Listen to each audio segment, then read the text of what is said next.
really good game against him today. He came off today. You know, not enough creativity. You know, we didn't do enough. I thought West Ham, you have to give them credit for the defending they done, but you just felt like as the game was going for me, Steve, I just felt like more and more I can't see where we're going to get the goal from. You saw at the end there, trying to lump it in with crosses, and you got Mavropanos, you got Kilman, you got big guys in there, Souček clearing it. It seemed like we completely run out of ideas in this moment. Yeah, and as Wright said, that you could feel the anxiety in the stadium, the supporters. They knew the enormity of today. You could, and look, West Ham didn't come there to entertain. They sat in, they got something on the break.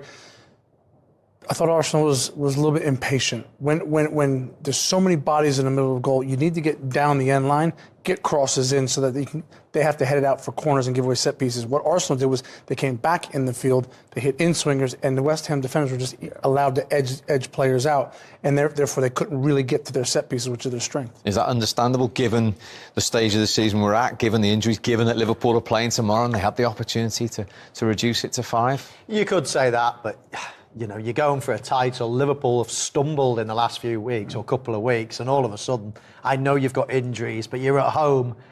You know, you've still got a good team out there. You know, you recognise every single one of those Arsenal players when the team sheets come in. You'd still think they would find a way of beating West Ham, but really, truthfully, goalkeeper hardly got work today. You know, it wasn't as if Arsenal missed loads of chances and deserved to win. I think we could still be playing now and Arsenal wouldn't have scored. So, yeah, disappointing for the Arsenal fans. And now they're going to have to ask for a lot of help from other teams. I think you look at Liverpool as well. People saying about Arsenal having to win this to keep the pressure on. Liverpool winning games and keeping the pressure on an Arsenal team who haven't got the firepower to try and stay with them. Because look at that game today, guys. If they scored 2 West Ham, you think, where are we going to get 3 goals from? So those are the things that you're thinking about going into it. That's why probably I was a little bit down today, because I'm thinking, where's it going to come from if we go behind? Yeah. And it's exactly what's happening. That's a good point. I mean, they've stumbled a little bit in drawing games, but as we stand here now, Liverpool have still only lost 1 of 26 Premier League games. That's the standard. Oh, absolutely. They've been absolutely brilliant this season. No one can deny that Liverpool, you know, deserve to be at the top of the table. However, we're looking, you know, at the running and thinking, can Arsenal do it? Now, I mean, you do the maths. Liverpool have got to get 29 points out of 36. It's not a banker still. It's not a banker. 29 out of 36 is some good, but that's assuming Arsenal win it, and that's probably the hard thing, because, you know, as Wrighty said, they're struggling for firepower, but they've got to aim to do that now, because anything less than that, you'd think Liverpool will do it. And you were disappointed with the goal conceded today, because it was actually Arsenal had it on the edge of West Ham's penalty area. Again, we were going for it. It was pushing hard, and you look where we are on the edge of the box. You see, Bowen's the one who started it, and I think that you've got to watch him. You've got to keep your eye on Bowen. I think that right there you could see midfielders. There he is. He's looking behind him there, Declan. You can see him. Now he's either got to pass him on or someone's got to stay with him. You have to give the cross a lot of credit. It's a great cross into a very dangerous area. It looks like it's coming pretty low for me, guys. I don't know what you think, but at the same time, Declan and I think Gabriel Magalhaes at the front, it feels like it's not a high one that they can't reach. It looks like, you know, both of them are not off the ground trying to get it. You look at Gabriel, he's almost like he bends down. Look, I'm thinking, can you go on ahead? I don't know what's happened there. But again, Wan-Bissaka's taken that a long way with Calafiori to get that crossing. And, you know, Bowen's gone in there unchallenged, and you get punished. You get punished. Has Wrighty got a point there? Yeah, well, Declan Rice tracks the run. He checks his shoulder a bunch. He knows he's there. In the end, I do think Gabriel, for not having any players really in and around him, gets himself too far outside of that near post. But Declan Rice, as Michael said at halftime, he's afraid here. Own goal? Yeah, he's afraid to get an own goal once he doesn't really quite square his shoulders up. And in the end, still a really good ball in from Wan-Bissaka. Yeah, and maybe Gabriel should have taken Rice as they're running into the box. When you look at it, it's only 2 against 5, and there's a couple of runners coming in behind for West Ham. And I actually think to myself, hang on, Declan should be passing him on straight away and just stopping. But because the danger ball in many ways was the cutback there, and because Declan had gone in with them, there was almost 2v1, and there was a danger of a cutback. So possibly there could have been a bit more communication early on. But once the cross came in, I agree with the guys. Both players possibly, arguably, could have got their head on the ball. Gabriel does duck a little bit. Declan Rice is scared of heading it towards his own goal. and all of a sudden both of them miss it, and Jarrod Bowen scores. Now, we ended our first main game with a lot of VAR discussion. In terms of Miles Lewis-Skelly, is this good VAR use? Yellow on field, and then have a look at this. You might want to change it. Yeah, I mean, you think, it's denial of a goal-scoring opportunity. He gets himself in a bit of a bother here. That first touch, and then at this point, you can see going back to his own goal there, but he pulls him down. The goalkeeper is advanced, and I think that's what happened. If the goalkeeper is in his own box, there's still a defender who's got 50 yards to try and catch him. You might not get that, but in terms of the on-field decision, I think he's probably thinking, yeah, it is yellow. And then when you go back and look at the proximity of defenders and where the goalkeeper is, it is denial of a goal-scoring opportunity. Yeah, exactly. The process is good. It's the referee's decision at the end of the day, but the VAR were right to say, hang on a minute, just go and check it again. He has checked it again, changed the colour of his card. And I agree. I mean, in many ways, he had an open goal to aim at. Yes, he's 50 yards away from the goal, but the goalkeeper's third out himself. So it is the denial of a goal scoring opportunity, and I therefore think it was the right decision to have a red. You can't argue with that. I think the way that where Arsenal were playing in that particular moment, that's got to be quicker. It's got to be bam into him. He's got to turn quick. He's either got to give it to Trossard. He's got to put it back in there very quickly. You look at it, when the ball comes to him here, his first initial reaction before that was, can I give it to Trossard? Then he turned, but then you have to give credit to the forward, kudos, because he's reading it properly. And look, he's in. He's in. And that, again, is what Miles Lewis-Skelly will learn, is that the level of the players and what they're waiting for and the opportunities that they're waiting for, because you've got Kudos and you've got Bowen, and they're just chasing all day. So these are the opportunities that they're sniffing out, and he sniffed that one out, and unfortunately Miles got caught on it. OK, defeat for Arsenal. Let's get some immediate reaction. Here is the captain, Martin Odegaard. Well, Martin, how tough is that loss for you and the team and the title as well? Yeah, big blow. I think the performance today wasn't good enough, and really disappointed. Why do you think you struggled? I don't know, to be fair. It's hard to say. I think we let them run too easy a few times on the counters. We weren't sharp enough to create things in the box. I think we lacked a little bit on the final pass, the final cross, the final third efficiency. So yeah, we have to see the game back and analyse it, but it wasn't good enough. Does that come down to the fact that you are struggling with players fit up front?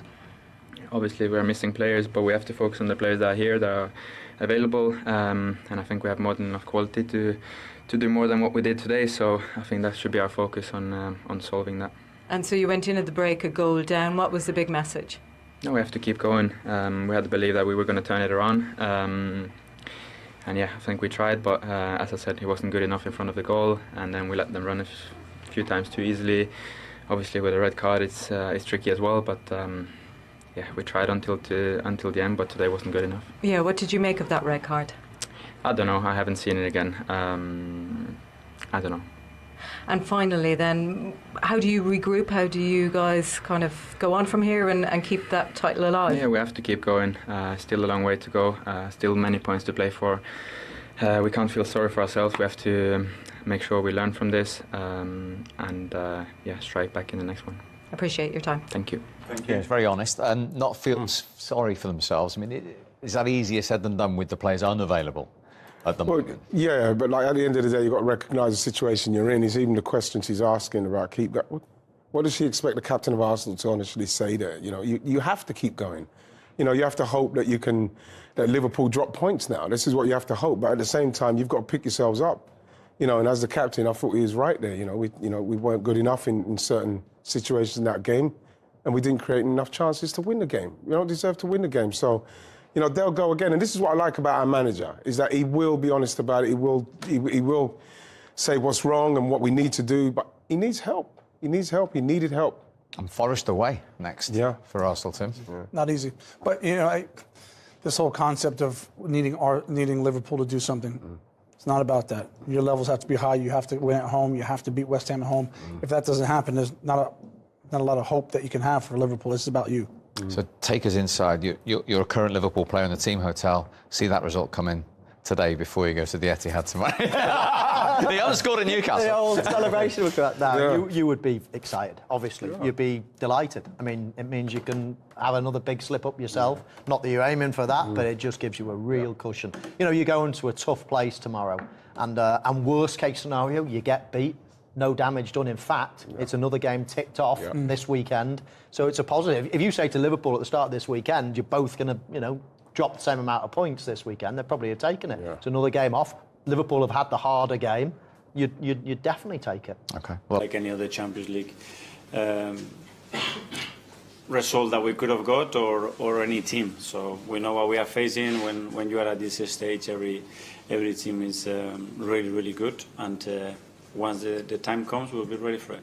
Just on the title race, Mikel, you've seen Liverpool drop points in 2 of their last 3 games now. If you can beat West Ham, it's a 5-point gap ahead of their game against Manchester City. Is there a growing belief from you and your players that you can come back and claim this title?